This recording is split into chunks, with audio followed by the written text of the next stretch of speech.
The intergalactic slave market of Kron, 7 reeked of desperation and exotic alien pheromones.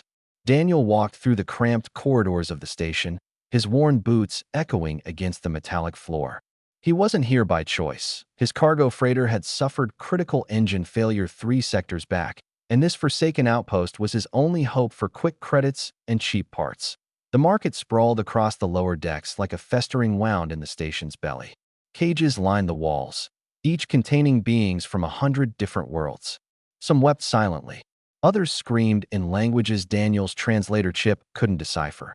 He kept his eyes forward, jaw clenched.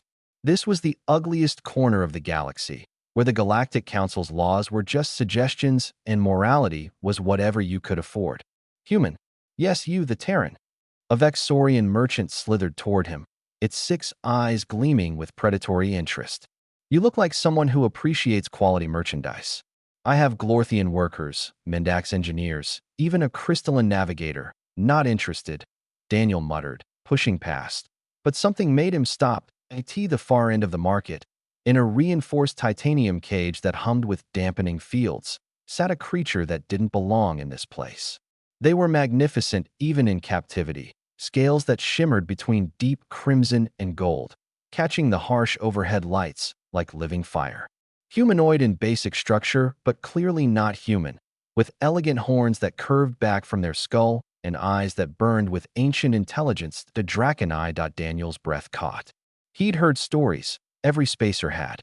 The Draconai were legend.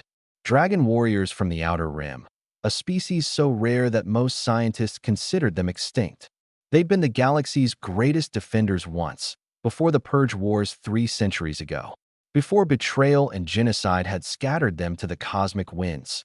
The Draconai's eyes locked onto Daniel's, and something passed between them. Recognition, perhaps. Or desperation. Ah, I see you've noticed Jassy, the Vexorian merchant hissed, appearing at Daniel's elbow like a bad smell. A true prize, yes? The last of their kind, they claim. Draconai warrior, trained in 73 combat forms, fluent in 400 languages, capable of piloting anything from a shuttle to a dreadnought. How did you? Daniel started. Captured during a raid on the Epsilon colonies. Been trying to sell them for months, but the merchant's tentacles writhed with what might have been frustration. Most buyers are afraid. Draconai have reputations, you understand. Proud, dangerous, difficult to control. Jassy's lips curled into something that wasn't quite a smile. They rose to their feet with fluid grace despite the energy shackles binding their wrists and ankles. When they spoke, their voice was like thunder wrapped in silk. Please.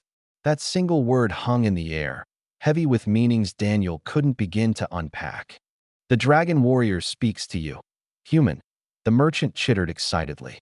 This is unprecedented. They haven't said a word to anyone in weeks.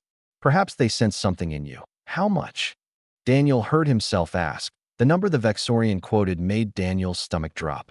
It was more than his ship was worth. More than he'd make in 5 years of hauling cargo across safe routes. It was impossible. I can't afford that, Daniel said flatly. Then we have nothing more to discuss. The merchant turned away, dismissive. Daniel should have walked away. He needed parts, not problems. Needed credits, not complications. But those eyes, Jassy's eyes, held something Daniel recognized.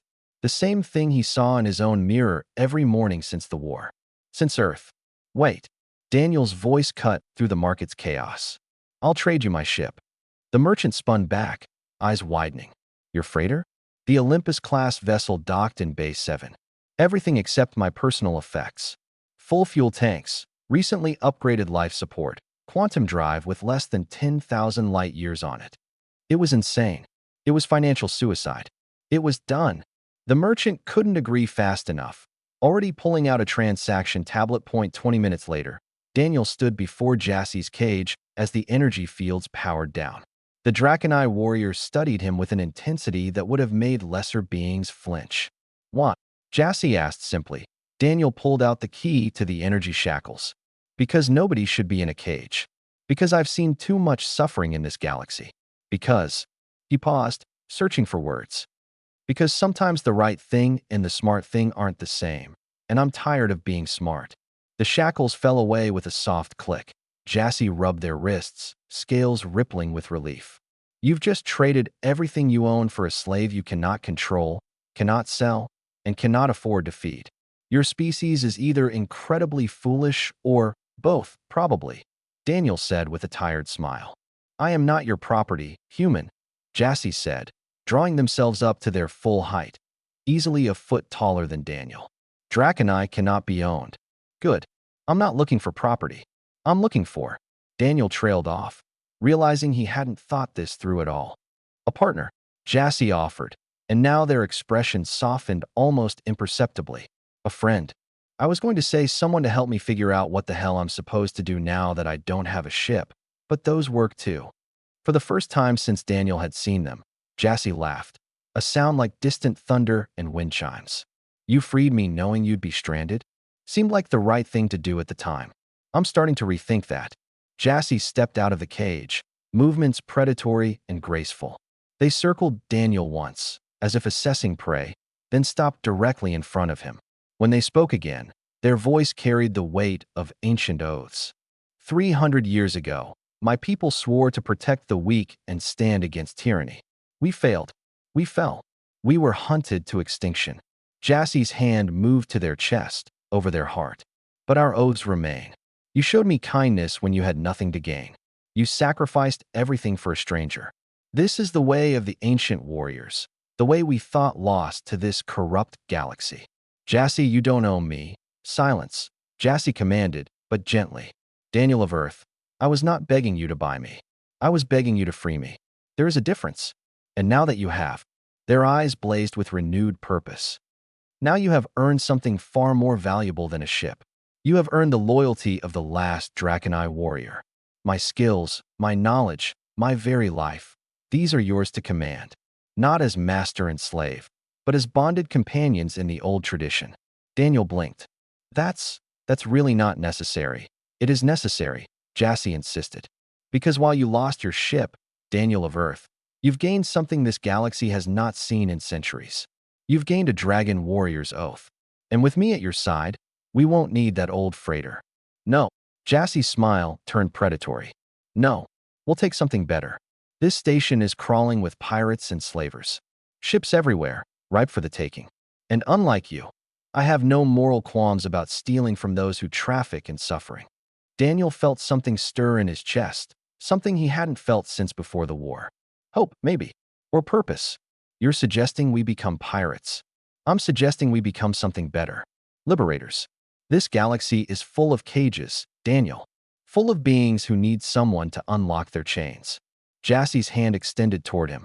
You showed me that one person can make a difference. Now let me show you what two can accomplish.